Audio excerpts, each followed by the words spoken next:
Hello everyone. आज हम class 7th का पॉलिटिकल साइंस में एक चैप्टर पढ़ेंगे जिसका नाम है इक्वालिटी। इक्वालिटी यानी बराबरी का हक मिलना, चाहे किसी भी चीज़ में हो, ठीक है, कुछ भी हो। वो हम आगे पढ़ेंगे किस लहजे में बोला जाता है इक्वालिटी। पॉलिटिकल साइंस में आपका ये चैप्टर है इक्वालिटी। शुरू करते हैं। तो पहले what will we learn in this lesson. हम इस चैप्टर में क्या पढ़ेंगे, ठीक है। तो आपको एक ओवरव्यू मतलब कुछ मेन टॉपिक बता देता हूँ। Understand the importance of the idea of equality and dignity in democracy.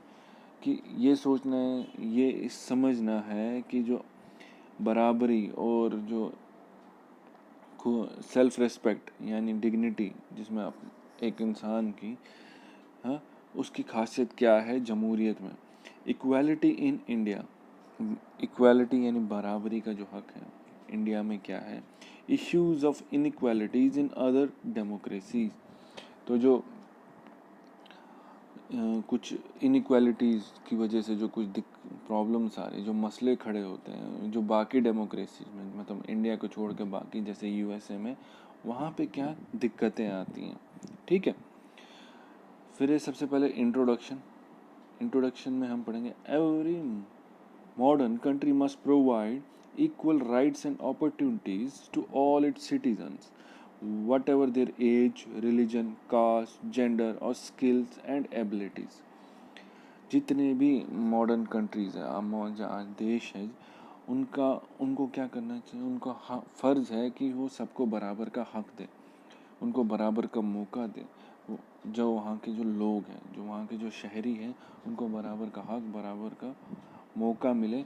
और साथ ही साथ उनको चाहे वो किसी भी एज के हो यानी उम्र के हो, किसी भी मज़हब के हो, किसी भी जात के हो, किसी भी जेंडर के हो, क्यों चाहे मेल हो फीमेल हो, स्किल्स के हो, उसके हुनर के हिसाब से या उसकी काबिलियत के हिसाब से उसको मिलना चाहिए बराबर का हक, ठीक है। Universal adult franchise is when all the people above a certain age are allowed to vote in general elections and choose their government. तो जो यूनिवर्सल एडल्ट फ्रेंचाइज है, इसका मतलब ये है कि जितने भी एक लोग हैं उनको वोट देने का हक है एक एज के बाद, एक पर्टिकुलर एज के बाद। जैसे हम इंडिया में 18 साल की उम्र के बाद आप वोट दे सकते हो, और चाहे वो कोई भी हो, चाहे अमीर हो गरीब हो, लड़का हो लड़की हो, अगर वो 18 साल की उम्र से ज़्यादा है तो उसे वोट देने का हक है। फिर discrimination, different rules for different people is a crime because it hurts people's self esteem and dignity. Discrimination यानी भेदभाव, किसी के साथ भेदभाव करना, जैसे किसी को अलग समझना, अपने से अलग लोगों के लिए अलग कानून बनाना, ये सब गलत है, ये सब जुर्म है। जैसे अगर कोई किसी एक पर्टिकुलर कलर रंग का है, मान लो काला है, तो उसके लिए अलग कानून नहीं होना चाहिए, उसके लिए भी वही कानून होना चाहिए जो एक गोरे के लिए हो।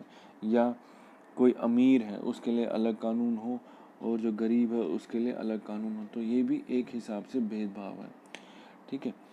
और ये एक जुर्म है, एक जमहूरियत में माना जाता है, ये एक जुर्म है और ये लोगों की जो सेल्फ रिस्पेक्ट है उसको चोट पहुंचाता है। So the Indian constitution makes it clear that no one can be discriminated against on unfair grounds. तो जो इंडिया का जो आईन है उसका वो इस बात को साफ तौर से बताता है कि किसी के साथ भी कोई भेदभाव नहीं होना चाहिए, चाहे वे कुछ भी हो जाए, चाहे भी कोई भी कंडीशंस हो, ठीक है, सबको बराबर का हक मिलना चाहिए। Inequality exists in many parts of the world, where, including in the USA, where an African American civil rights movement happened in 1960s. Inequality जो है, जो बराबरी का हक जो नहीं मिलता है, वो अब भी काफ़ी दुनिया में काफ़ी कंट्रीज़ में है। जैसे यूएसए में भी है। यूएसए में 1960 में क्या हुआ, जो अंग्रेज़ थे वहाँ के, उन्होंने गोरों के साथ भेदभाव किया था, वो उनको कम समझते थे।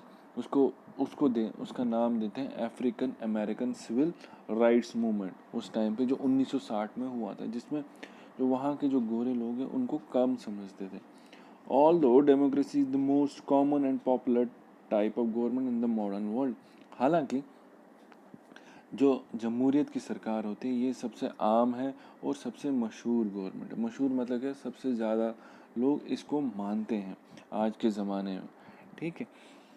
No country is 100% democratic and we must all work together to make perfect democracy in a reality। कोई भी जो देश है वो 100%, 100%, वो 100% सही नहीं हो सकती, 100% डेमोक्रेटिक या जमहूरियत नहीं हो सकती।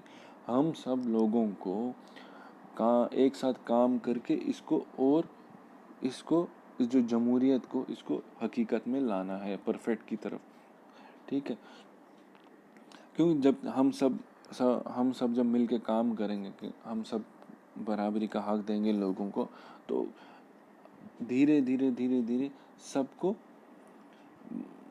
जो हक मिलेगा बराबरी काम करने का, उठने का, तो हर कहीं भी जाने का, बिना किसी रंग के, बिना किसी एज के, बिना किसी जेंडर के, तो एक डेमोक्रेसी जो है और अच्छी हो जाएगी। फिर है डेमोक्रेटिक गवर्नमेंट से पहले आपको ये पता है कि डेमोक्रेसी होती क्या है। डेमोक्रेसी आपने पढ़ा होगा पीछे, 6 में पढ़ा होगा, 7 में पढ़ा होगा। डेमोक्रेसी हो गया वो गवर्नमेंट, आपको अगर लेमैन लैंग्वेज या नॉर्मल लैंग्वेज में is the people, for the people and by the people. ये लोगों से ही, ये लोगों के लिए है और लोग ही चलाते हैं, ठीक है। ये इसका मेन है। फिर है जमहूरियत की सरकार क्या है। देयर आर 3 की एलिमेंट्स ऑफ डेमोक्रेटिक गवर्नमेंट। जो डेमोक्रेटिक गवर्नमेंट है उसके 3 मेन अहम जो चीज़ें हैं वो क्या है। पीपल्स पार्टिसिपेशन यानी कि लोगों का हिस्सा लेना, किसमें, इलेक्शंस में जब लोग हिस्सा लेते हैं तभी जाके वो वोट दे पाते हैं, वोट देते हैं तभी सरकार बनती है। रेजोल्यूशन ऑफ कॉन्फ्लिक्ट, कोई भी मसला हो, चाहे वो स्टेट लेवल पे हो, चाहे लोकल लेवल पे हो, चाहे सेंट्रल लेवल पे हो या इंटरनेशनल लेवल पे, तो डेमोक्रेटिक गवर्नमेंट का फर्ज है कि वो कोई भी मसला हल करे, उसका काम है। Equality and justice for all, बराबरी और सबको इंसाफ मिलना। ये जो इक्वालिटी है यानी बराबरी का जो हक मिलना, ये सबको मिलना चाहिए, और जो इंसाफ है ये भी सबको मिलना चाहिए, ठीक है। ये 3 अहम चीज़ें। Of these 3 equality has the greatest influence on how democratic governments work. जो इन तीनों में से जो है इनइक्वालिटी का जो है वो सबसे मतलब एक तरह के सबसे ज़्यादा असर है जमहूरियत की सरकार पे कि वो कैसे काम कर सके। अगर बराबरी ही का हक नहीं मिली तो एक जमहूरियत की सरकार कैसे चलेगी। चलो लोगों ने वोट दे दिया, मसले भी हल हो गए, मगर जब सब बराबरी का हक नहीं मिलेगा, अगर मान लो कोई कि एक सरकार में 2 अलग अलग मज़हब के लोग हैं, तो अगर वो एक दूसरे को बराबरी का हक नहीं देंगे तो सरकार नहीं चलेगी, और जिस जगह सरकार नहीं चलेगी तो जमहूरियत नहीं चलेगी। तो इसीलिए उसका काफ़ी ज़्यादा असर पड़ता है। हालांकि इन सब का भी असर पड़ता है, मगर जो सबसे ज़्यादा है वो इक्वालिटी का ही आता है। फिर आता है equal right to vote. Equal right यानी बराबरी का हक वोट देने के लिए, ठीक है। All Indians all Indians above the age of 18, irrespective of their religion, caste, education, language, poverty, are allowed to vote।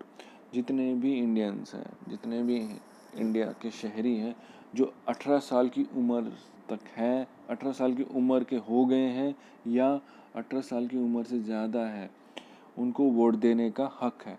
चाहे वो किसी भी मज़हब के हो, किसी भी जात के हो, कुछ भी पढ़ाई की हो, अनपढ़ हो, किसी भी जो कोई भी ज़ुबान बोलता हो, चाहे वो डोगरी बोलता हो, पंजाबी, कश्मीरी, उर्दू बोलता हो या कोई पहाड़ी बोलता हो, उसको पूरा हक है वोट देने का। या चाहे वो गरीब हो, पोवर्टी, जो गरीब तबका है वो भी वोट दे सकता है। This is known as universal adult franchise and it is based on idea of equality. और इसी को ही यूनिवर्सल एडल्ट फ्रेंचाइज बोलते हैं, जिसमें हर किसी शहरी को बराबर का हक मिलता है, चाहे वो किसी भी धर्म का हो या मज़हब का हो, अमीर हो गरीब हो, प्रेसिडेंट का बेटा हो या किसान का बेटा हो, चाहे वो लड़का है लड़की है, तो ये बराबर का हक मिलता है। फिर है इनइक्वालिटीज़। इनइक्वालिटीज यानी बराबरी का हक जहाँ पे नहीं हो। All Indians have right to vote and are equal before the law.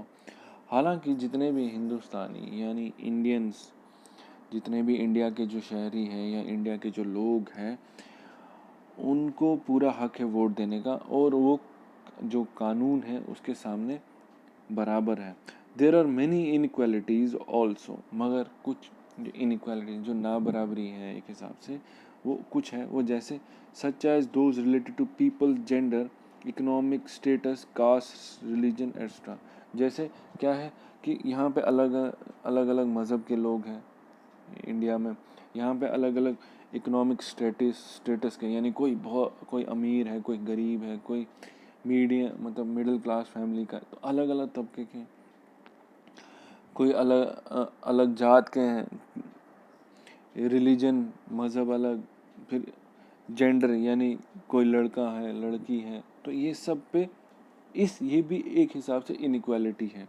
Traditionally, Indian society was divided in lower and upper caste, and people of lower caste were considered untouchables and were discriminated against by the higher class of the society.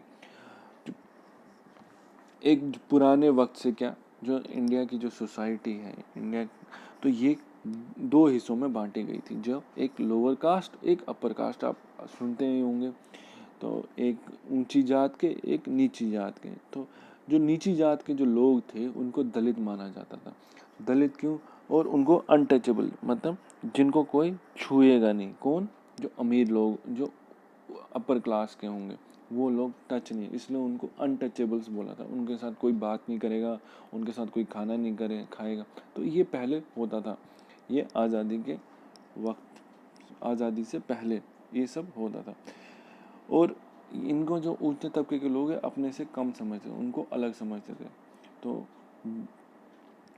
आप अगर थोड़ा सा ही कहीं पे TV channels वगैरह कहीं पे आप सुनते ही होंगे कि एक दलित और एक को कम समझा जाता था। वो उनको बोला जाता था कि दलित को सिर्फ फिक्स काम है, साफ सफाई का ही काम है, कचरे उठाने का ही काम है, वो कोई डीसी या ऐसा कुछ बन नहीं सकता पुराने वक्त में। ठीक है, तो यहाँ तक ये आपको है। तो मैं जो बाकी जो है इस चैप्टर का आपको पार्ट 2 में बताऊँगा, वो मैं जल्द ही पोस्ट करूँगा। तो ठीक है, तो फिलहाल के लिए इसको फिर मैं शुरू करूँगा ये चैप्टर, फिर मैं आपको ये बताऊँगा। Okay, thank you. उम्मीद करता हूँ यहाँ तक आपको समझ आया। फिर आप ये जो इसका आगे का हिस्सा है वो पार्ट 2 में देख लेना।